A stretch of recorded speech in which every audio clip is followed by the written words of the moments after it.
So having this own inner compass that is guiding you through life, that is aligned to your values, aligned to your strengths, aligned to what motivates you, what you care about, what comes from your heart, right? Versus, oh, the external world told me that I should get a job that pays more next.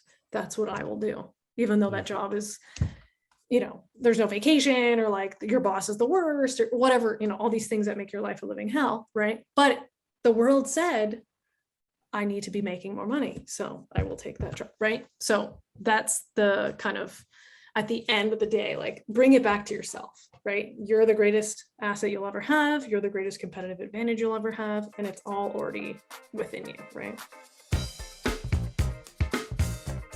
Team, imposter syndrome refers to an internal experience of believing that you're not as competent as others perceive you to be. And you just heard Alli Rizacos. She's a coach that focuses exclusively on imposter syndrome, and she's built a consulting business doing this after long-term career in sales, many of those years were with Salesforce. But this syndrome's a very interesting thing. First of all, Alli will tell us her tale of how she experienced it professionally after being very successful as an SDR, BDR, and then having a challenging time as an account executive. It started to manifest itself, this imposter syndrome.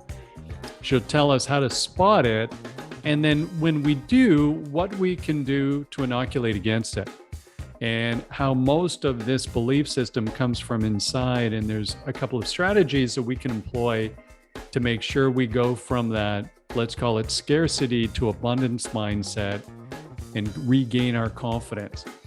Very interesting to learn that so many people battle this syndrome at different levels, not just in professional sales, but a very interesting topic for today's podcast. Alli's super engaging. You're going to enjoy the discussion for sure. And if you do, I'd like to, in advance, ask you to like and subscribe to the Selling Well podcast. Give us a review. Let us know your thoughts. Here's Alli Rizacos. Hey, Alli, welcome to the show, and thanks so much for making a little time for us. Thanks, Mark. Lovely to be here. Well, as I mentioned, when we were chatting offline, Alli, one of the reasons I reached out is I think your niche of coaching is really interesting in sales. And a lot of the people who listen to our podcast know that I always try and work with SDRs who have a veneer up of trying to be perfect, and maybe the professional salesperson.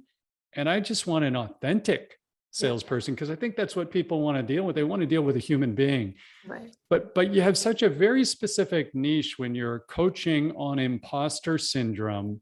How did you get here? Tell us a little bit about your journey in sales and how you landed here. Yeah, for sure. Now, I won't take us too far back, because it's we only have an hour. Yeah, it's a lengthy journey, but the typical kind of beginning, where I obviously didn't study sales in school. Back when I was in school, that wasn't a thing even, right? So you couldn't do it. I didn't even study business or anything like that. For those that are curious, I studied languages. So, Nice. University can take you anywhere. Doesn't matter what you study, Sure right? Can. Don't get too hung up on it. So, my original, jobs when I was in university and whatnot were always sales jobs. And I pretty off the bat, kind of had the natural talent, personable, the things that just off the bat kind of make you, likable, I guess, really. That's really engaging and curious and all those kind of good things. Could carry a conversation, Right. So I was always really, one of the top performers in all of my sales roles. And so when I graduated university, I was kind of like, I guess I'll do that, not really knowing, because what was I really going to do with languages? I had no idea. So it wasn't really a job, right? I knew it was just going to be a skill that was going to help me at some point. And it did. It absolutely did. So, so I had a bunch of sales jobs outside of university. I was in the hospitality industry, and then I got into the startups, and was a part of a couple startups before I landed at Salesforce, which is kind of the springboard, if you will, of my career. Yeah, great company. Right. Little company. Not sure if everyone right. Knows, no one on this podcast has ever heard of them. Yeah. No one. Yeah. So got started there in 2012 as a BDR. So kind of really grassroots, starting from starting from scratch, right? And I experienced a lot of success in my first year because when I got there, my sole mission was just be number one. It's an easy goal. Just do it, right? No pressure. No pressure, but like figure it out, right? Yeah. And so it was my sole focus to figure that goal out. You know what I mean? To make that happen, right? And thankfully, like BDR is a role that like once you figure out the game, it's a rinse and repeat.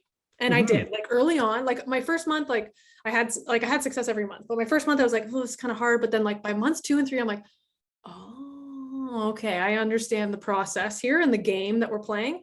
And it was just rinse and repeat. Like it became so easy for me. So then they promote you, right? Of course they do. And only there for 12 months in every role. And then you always have to feel like a newbie again. So they promote me to be an AE, and I'm like, okay, just be the best. So it worked last time. Just do it again, right? It doesn't work that way when you're an AE and you have a territory and you got all these co-primes, right? You got to work with your solutions engineer and all these people, right? BDR, it's like one job: pick up the phone, get someone to say yes to you for a meeting. That's it. Hang up the phone. That's it, right? It's so like one task done, right? AE is like 200 tasks and you're never done, right? Right. So you can't just go in with like, just be the best. It doesn't, that strategy is not a strategy in the end. Yet right? That was the pressure you put on yourself. You wanted to immediately be the best AE a few months into that job as well, I guess. Yeah, obviously. Right. At the time when I was in my early or late mid-20s, I guess I was. So it didn't work. Needless to say, it didn't work. Yeah. Month after month, bottom of the dashboard, right? And here, obviously the people at the top of the dashboard having a gay old time, just like crushing it. Everyone's applauding them. And I'm just like, oh my God. So, my kind of inner critic is a big hyperachiever, right? As you can tell, obviously I want to be the best. So my inner critic is always telling me I need to be the best in order to be liked and lovable and worthy and all of these things that are not true, but felt very true at the time, right? So I'm just shattering myself internally, right? Just like totally beating myself up, right? And once I was done beating myself up, I beat my manager up. It's his fault. Beat everyone else up, right? In my head, right? Which was only creating the worst possible attitude and energy, right? Which so is now you're failing even more. Self-fulfilling prophecy. Now it's perpetuating my failing, right? Because I'm like snippy with clients, like if someone wasted my time, it's like the biggest deal, and it's like it's the worst thing that could possibly happen to me because I don't have enough time because I have to be, all these little things that you don't realize are happening because you've set these unrealistic expectations on yourself, and then you're beating yourself throughout the entire process, right? So I ended up very serendipitously finding a coach through kind of a mentor of mine. He was honestly just like totally exhausted from hearing about my lack of success and me blaming everyone for it. And because that's the easiest thing to do. So he was like, I have a friend, she's a coach. I don't really know what the hell that means, but like, I don't know, maybe she can help you because I can't help you anymore, right? So I chatted with her and just immediately I knew. It's like someone asked me the other day, like, how did you find your coach? How did you know? And I was like, you just know, and I'm sure my clients feel the same way about me. It's like, they just know. Right. And what I knew is like I felt like she saw me, she heard me. She was so much calmer than I was. Cause I was like, and then he did that thing, and then he did that, and she's just like very calm, like not believing any of my stories in the sense of like, not like buying into them, right? Not making them true for her too, right? And I felt just so not judged by her, right? And Salesforce is the same as many environments. I mean, it's a judgy environment. That's the whole thing. It's the whole point. Sales. Yeah, competition. Salesforce. It's on the scoreboard. The scoreboard's public. Right. So it's it's kind of black and white whether you're meeting the grade or not. Mm-hmm. And so there's so many wonderful things about that, but there's lots of challenging things about that. Like it's a double-edged sword, right? Because of course we need some kind of visibility and all that kind of stuff, but there's so much mental warfare that it can create. So we live in a judgmental environment, right? And here was this person that I felt was not judging me, and I'm like, I need this. Huge, eh? Right? Yeah. I didn't really even know what a coach did. I honestly didn't really know, but I was like, I don't care. I just like whatever she's doing, like I'm whatever she's selling, I'm buying at this point, right? I knew I needed external help, which I think is like an important message for your listeners, is like, yes, of course you want the best manager in the world and someone who's going to help you and challenge you and grow you. But sometimes having, like, seeking your own investment in yourself, right? Like seeking your own way of developing yourself is like the best decision possible, right? Because like at the time, my manager, I talked to my manager and he didn't really provide any solutions, but I'm not blaming him at all. He had his own stuff going on. Like he was trying to get promoted and he was trying to do all these things. And he was just kind of like, I got like 2 more months of this, girl, you know, like what am I really going to invest here? Right. Right.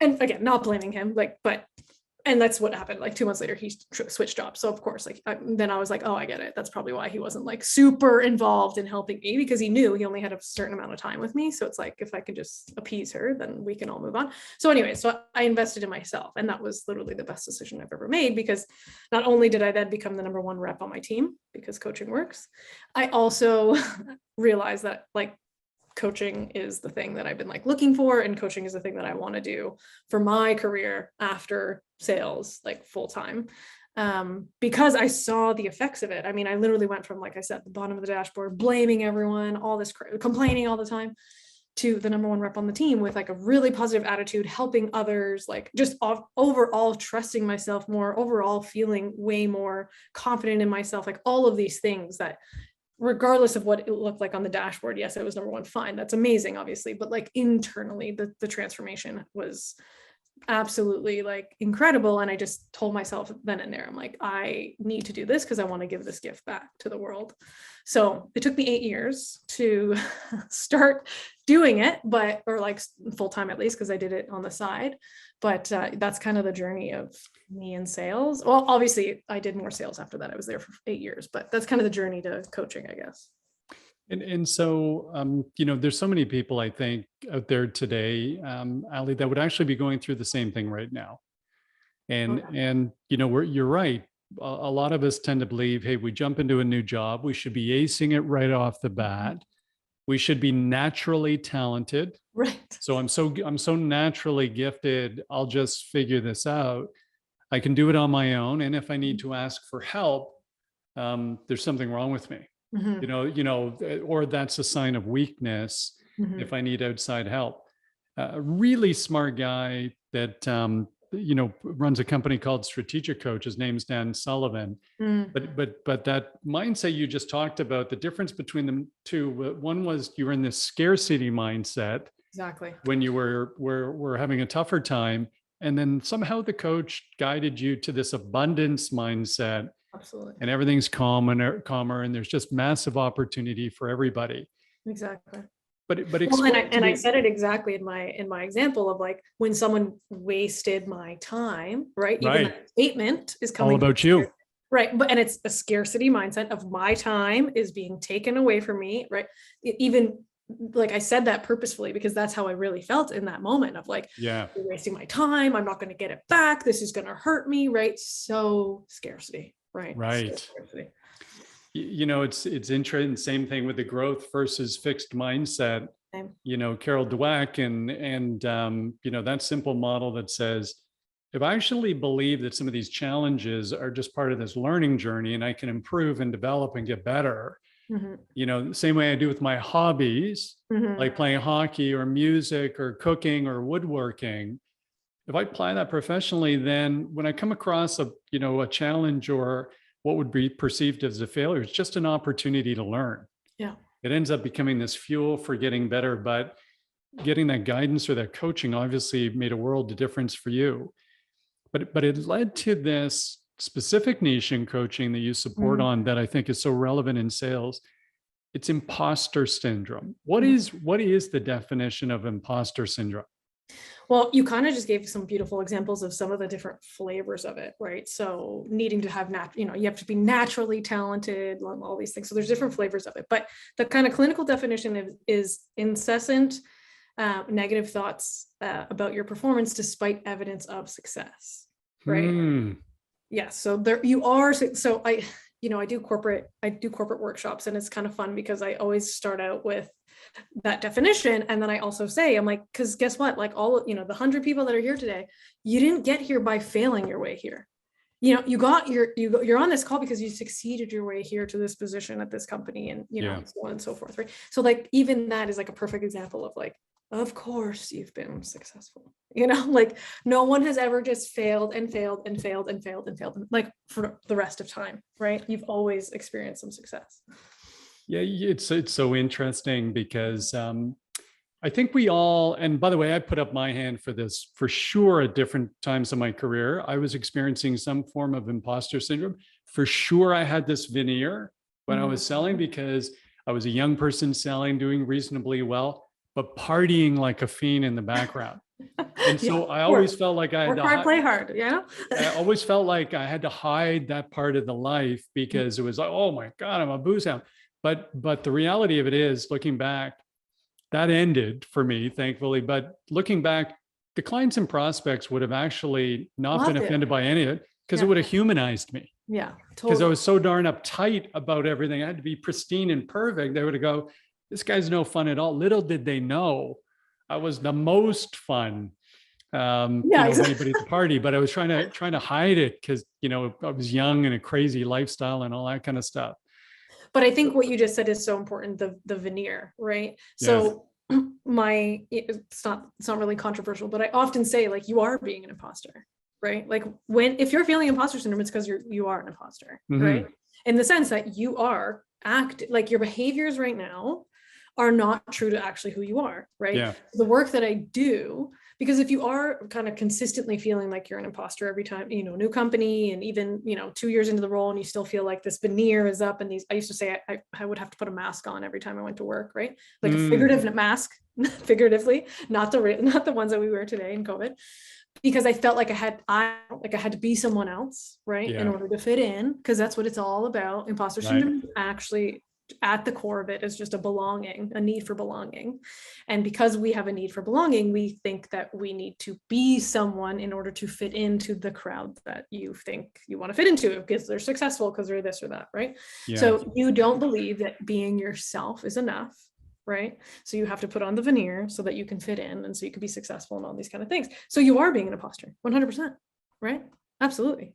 And I was for so long, because like I said, it took me 8 years to kind of get to this point where I'm now a full-time coach, because the whole time I wanted to be one, but I was too freaking scared to do it. Absolutely. Right. And so, but kind of showing up to these client meetings, like trying to be all Miss Captain Salesforce, but being like, I don't care. I really don't. No offense to Salesforce, but like it's not my dream to sell Salesforce. Like that's Benioff's dream, like it's not mine. Right. But it's now your dream to help people. So when you show up, you can be your authentic self, and you have this comfort of running your own business. So who cares? Exactly. I mean, frankly, at some point in time, once you get to either a certain stage of life, or when you're an entrepreneur, entrepreneurs don't care about a veneer. They just care about helping clients and building a business. Yeah. And, in our company, it is funny. It seems like the less you start to worry about any of this stuff, the more authentic you become, and actually you become better at what you're doing. Totally. But I think the entrepreneurial lifestyle is very conducive to no imposter syndrome. Entrepreneurs throw up their hand and go, hey man, I got an MBA, but believe me, I'm not going to do our accounting. Yeah. Right. So I just don't want to do it. And by the way, I want to stay out of jail. Yeah. But I don't want to do it.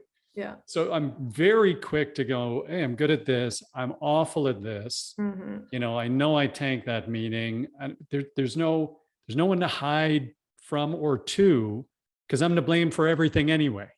Well, and I would caveat to say like successful entrepreneurs are like that, because some entrepreneurs get into it for making money, right? Which is the wrong reason to do it, because listen, you might not make money in the beginning, right? And so if you're doing it for the money, you are not trying to do it for an authentic reason, right? For like a reason that comes from your heart, a reason that comes from, actually like your soul type of thing. You're coming from it from a scarcity mindset. Money is scarcity, right? Mm-hmm. Money is right? Like if you're doing it to create money, like to make money, you're not coming at it from an abundant mindset at all. Because you would already know that Money is everywhere. Money is always abundant, is always around me. I don't need to focus on it for it to come to me, right? So if you're go into it with that focus, it's already scarcity. So for those of you who think we just took chewables Yeah, I know. before we started getting, we didn't. Okay, for the most part, this is almost a drug-free podcast. Yeah. But it is a good point, and you're a lot with entrepreneurs. One of the things that comes across when you're dealing with an entrepreneur is they actually do want to help the client. They have a passion usually for what they do, if they made the right decision to get it. So you can, that passion and enthusiasm is contagious. Mm-hmm. I will say I'm kind of unique, maybe a little bit, Alli, in that my actual passion, I actually love selling, Mm-hmm. but with the proper definition of selling. Yes. Which is not peddling something. It's actually helping a client or a prospect solve a significant problem Mm-hmm. in a way that's mutually beneficial for them and you. And more than anything, Operative word is significant. Significant. And by the way, what I love more than anything else is helping other people, coaching other salespeople to elevate performance. Is insanely rewarding when you do that. Mm-hmm. But when we're talking to all these folks listening today who are in the corporate world, they're in a role as an SDR, a BDR, an account executive, Mm-hmm. a sales manager.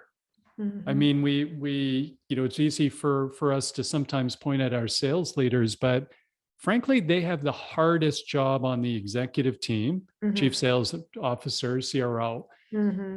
and they've got the most demanding stakeholders being customers, shareholders, or the executive team and salespeople. Mm-hmm. And you're right, they're pressed for time. And oftentimes they got into the role because they were you're Canadian, Wayne Gretzky of the sales team. Yeah. And suddenly they're managing people and they haven't been trained like you on coaching. Mm-hmm. Yeah. And so it's an easy thing not to do because they're not that comfortable doing that. And they start counting metrics and all those other things. Yeah, big time. So it's a tough environment because of that, because of the fact that it's so easy to measure success black or white. Yes. What do we do about it for those folks out there today who are, working every day as an SDR? Most of them have been in their jobs less than 18 months because frankly, that's the tenure Mm-hmm. of an SDR, and it's not that much better for an AE or for a sales leader. Yep. What advice could we give them to help them if they feel like they're maybe in that scarcity mindset or, feeling this imposter syndrome today? Yeah. Well, so the biggest, your biggest superpower and your biggest tool in your tool belt is being you, right? Like, because no one else has that tool of you, right? Because I was listening to a podcast the other day and the guest said, no two people on this planet have the same parents, right? Because of course, like he's being, cheeky because of course people do, right? But the point is that they actually don't, because your experience of your parents is so personal, right? Even though I have a brother, he was the firstborn. So his experience of my parents at that time in their life, that they have a first baby and a first of everything, he experienced them, two different people than what I experienced, right?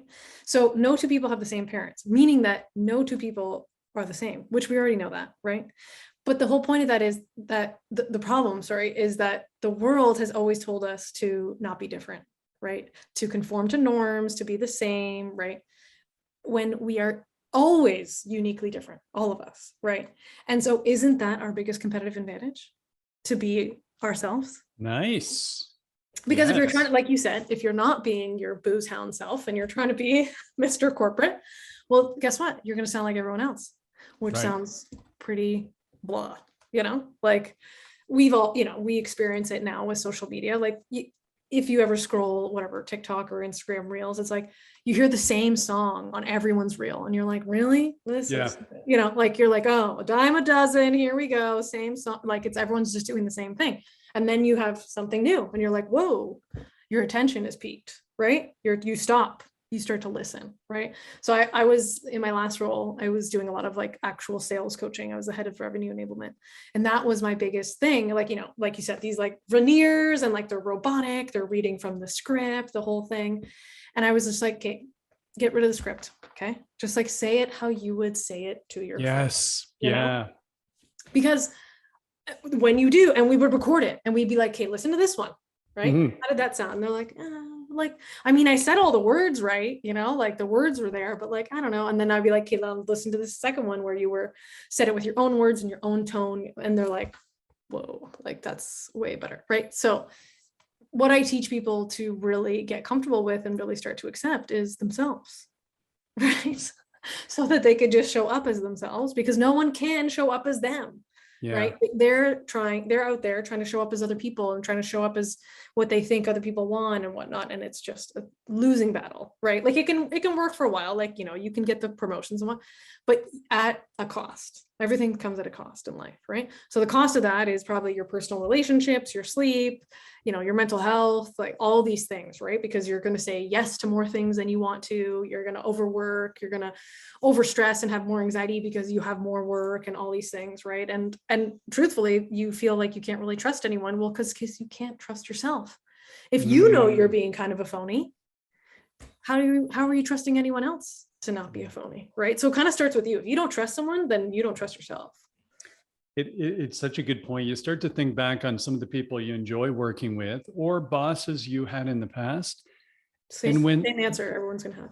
Yeah, they were authentic. They showed vulnerability. They weren't afraid to say, I do know this, or I don't know this. They still had all those other things like drive and commitment and support of the team and, putting the team first. But they were one of us, one of us. And those are the kind of folks you really want to get, work with. And so you think to some of the young people in professional sales today, which I think, by the way, is tough. One of the things I find, is not everybody had your experience of knocking the ball out of the park when they started in sales, particularly with some larger companies. Many of those young people will start in professional sales. They don't get great onboarding plans. Sure. They don't immediately start swimming. They start to sink a little bit and maybe they quit. And I think it's awful, because if you think of the impact, the pressure you put on yourself and you were succeeding, you can only imagine the pressure somebody puts on themselves when their first job out of, school, maybe. Yeah. You've told everybody they're starting with this company. Yeah. Can you imagine the humiliation of saying 4 months later, it didn't work out? Right. Oh, yeah. It's really not right. Too, because all you've been told your whole life is like, here is the plan for success. Yeah. You execute it perfectly. And if you don't, you're a failure. Right. So they go off to university, they got all the grades, right? And then they got to get a job immediately. And then they have to be really good at the job. And then they got to get promoted. And then they got to get more money. Right. So if somehow they deviate off that path or it doesn't work for them, in their minds, total exile from society. Right. Who hasn't lived it? For sure. We've all been there. Thankfully, I think one of the ways, if young people are involved in sort of organized sport or play high-end athletics, it's a terrible thing to say, but you get your heart broken a couple of times in that journey because, you didn't win the championship. You didn't win the championship. I got picked. I didn't get picked. I got benched. Yeah. Blah, blah, blah, and all of those kinds of things. So I think it gives you a little bit of life experience and some muscle memory that you will bounce back. That life continues. Yes. Right. But that's the biggest thing. Yeah. But in the professional environment, I think it's really, and I think, sales interview is not very good, all these kinds of things. I think we have to get better in terms of, we owe it to the people coming on board that we make more of a commitment to their success. And we can't just go and find another 50, 60, 80 and put them through the onboarding plan and see which, 20 make it. Yeah. Yeah. So let's go, Alli, just go down this path again of, if someone's feeling this today, and by the way, this is not just in sales, as you and I talked about offline. There's executives in banks, there's executives in companies. They're going in front of town halls today and they're going, I feel like if somebody knew what was in here, maybe I wouldn't be in charge of this thing. Yeah. Right. You start to feel like, wow, wow. Or there's 2 or 3 areas that they know they're vulnerable or weak in. And instead of coming forward and going, you know what, I'm really weak here, I need some help, they protect around it or build a fortress around it. There's so many folks who just won't, maybe they're just not they don't feel psychologically safe enough to put up their hand and go, you know what, I don't really understand this. What do we do to help them right now? Yeah. So yeah, there's like the macro level of things, right? And a micro level. So I mostly serve at the micro level because I have individual clients. Like I said, I do corporate workshops, which kind of addresses a bit of the macro level, because so many of my clients who are feeling imposter syndrome, to your point, about the environment, is that like half of it, or was some percentage of it, I don't want to give it like a real percentage, but some percentage of it is an environmental cause too. Yeah. Right. Yeah. Because like, so, one of the reasons why a lot of the rhetoric is that it's like a women's syndrome, right, is because, well, one, the original study was done on women only and not on men. So that's one thing. But the second part is that, let's say, I'm an SDR at a tech company and there are no women founders, there are no women C-suite, and there are no women VPs. Okay. Sure. But I'm very driven. I have a lot of ambition, and that's where I see myself one day. Well, it's going to be really hard for me to like keep up that dream when I have no one paving that path, no one as a mentor, no one as actually doing it at my company. Yeah. Like, you really have to have like a Kanye level of self-belief, right? In those circumstances, right? To believe that that will one day be you, right? But if I'm an SDR at a company and there's, one female co-founder and 3 C-suite that are women, and so on and so forth, anything's possible, right? Yeah. I can believe, I see it in front of my face. I know it's there. I know I can do it, right? There's a path, I can talk to them, like they can give me advice, right? So some of it is environmental, that like you truly don't even see people like you, for example, in places that you want to be, right? So then you think, oh, it's not even possible for me. I'll never fit in there, right? Because it's always Right. belonging, right? So there is there's macro influences here, but at the micro level, the best part of it is that like it's totally in your control, because like, yes, there's some macro influences, but you are the captain of your own ship, right? You are creating the thoughts that are happening in your brain. Sure, there is an external stimuli happening, but that external stimuli creates some kind of thought. You create the thought, not the external stimuli. You create the thought, right? So your reaction to the external stimuli is the thought, but it's your thought, not someone else's thought, right?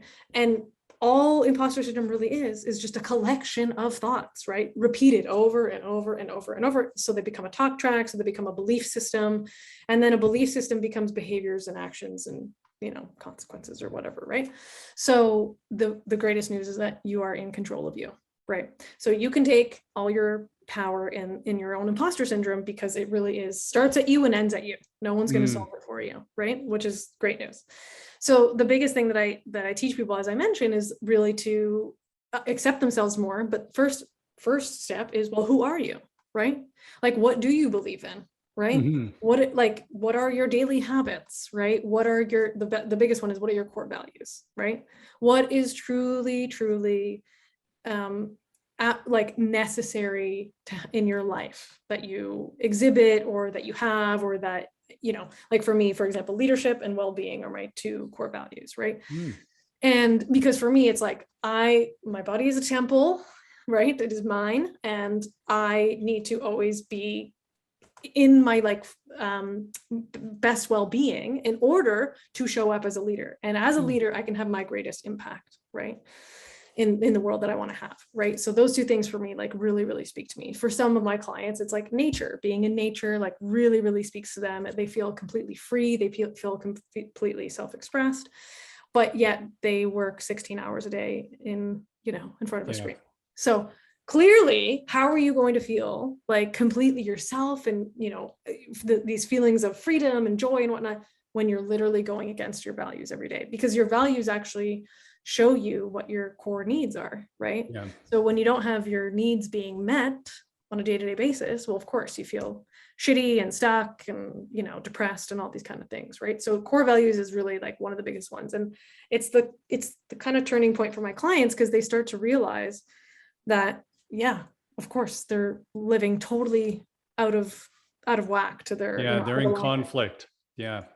And their job is at a conflict. Maybe the values of the company that they work for are totally not aligned with them, right? And which is typically the case, right? Because they're feeling all these ways about work, and they're like, oh, it's just like, this is making me mad, and that's annoying me, and it's like always about the fact that they're the alignment's not there, right? Right. So like another perfect example is like one of my clients, honesty is one of her core values. And here she is at this company where there's like a lot of talking behind people's backs and like kind of, bit of, sneakiness. And she's like, just she's feeling all these ways about it. I'm like, yeah, obviously, but it wasn't obvious before. But now she has this blueprint of herself so that things start to make more sense in her life, why they're, bothering her, why things feel like, they're not clicking or whatever it might be. So you really get this like, what I say is that like we all, like I mentioned before, we all were given the same map to success when we were born, right? Be a good girl or a good boy and go to school and get good grades and then go to university and, the path, right? Get a job, blah, blah, blah. And then retire at 65. And that's it. You'll be happy for the rest of your life. Here's the map, follow the map, right? It's proven, apparently.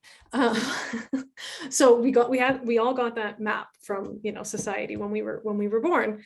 What never made sense to me is that why do we all have the same map? Like just that doesn't make any sense, that success looks the same for everyone, right?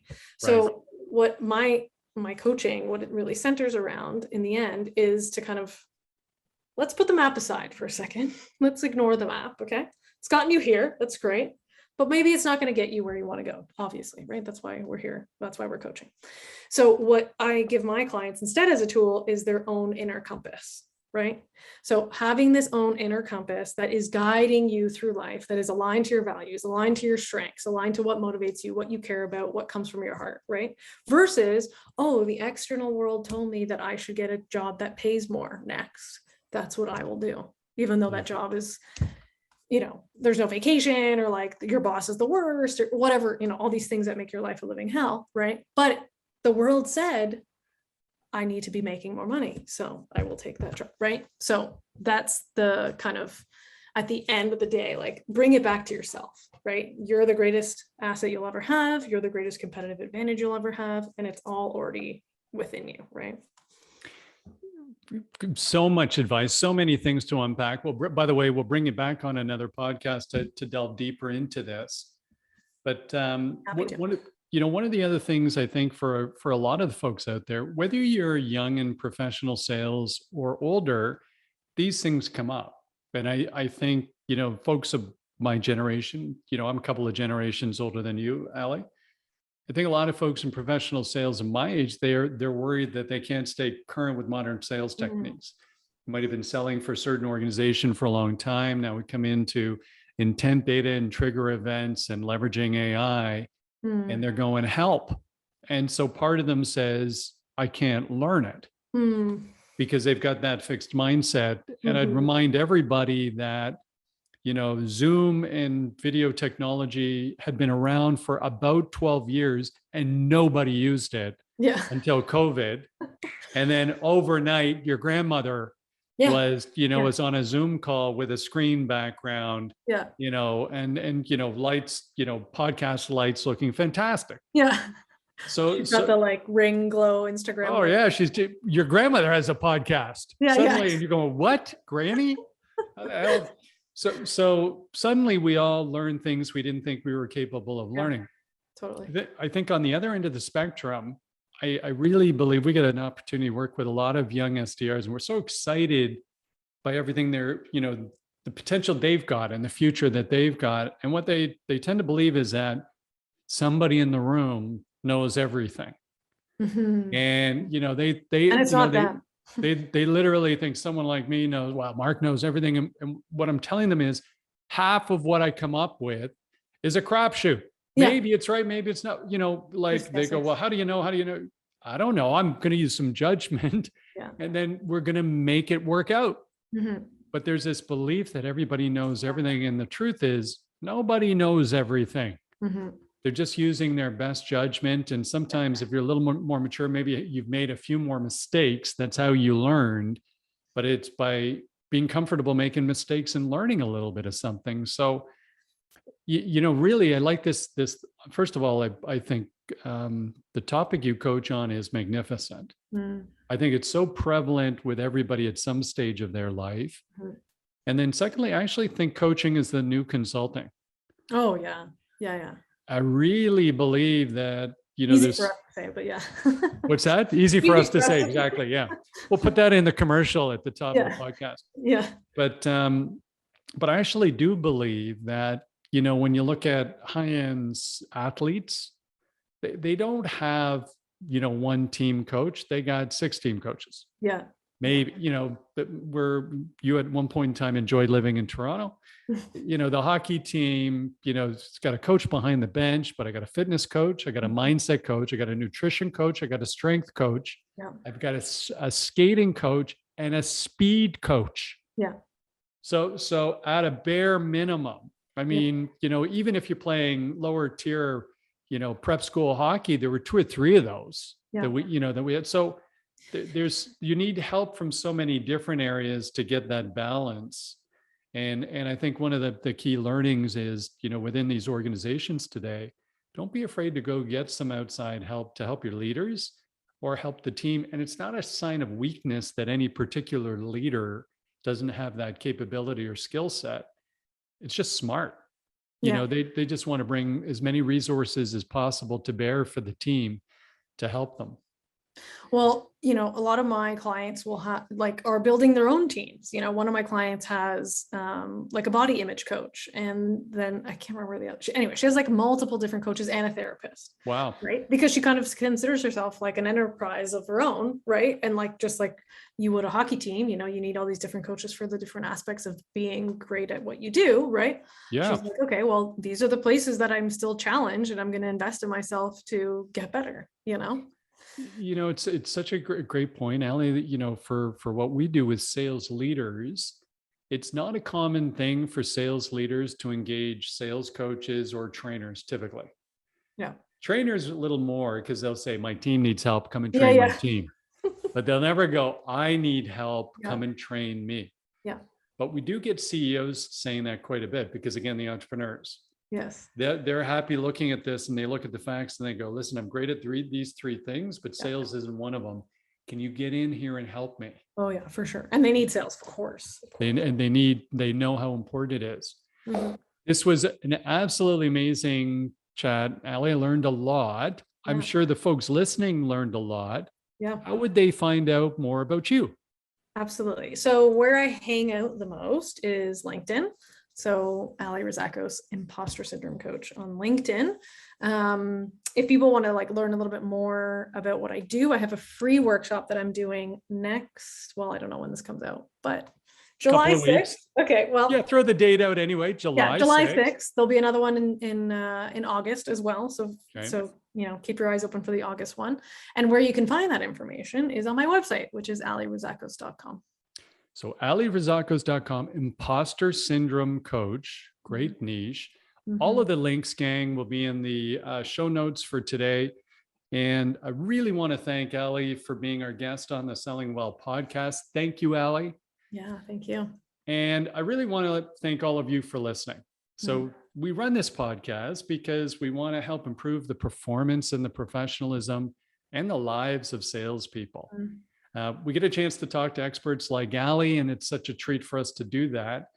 But we know we can continually improve this. So if you have advice for us, please leave it for me personally, Mark Cox at inthefunnel.com. That's my personal email. I answer that. Give us ideas on what you want to talk about or what you want to hear to make this investment in your time more valuable. But if you did like and enjoy the podcast today, we'd really appreciate it if you would subscribe to the Selling Well podcast and tell your friends. And we'll see everybody next time. Thanks so much for joining.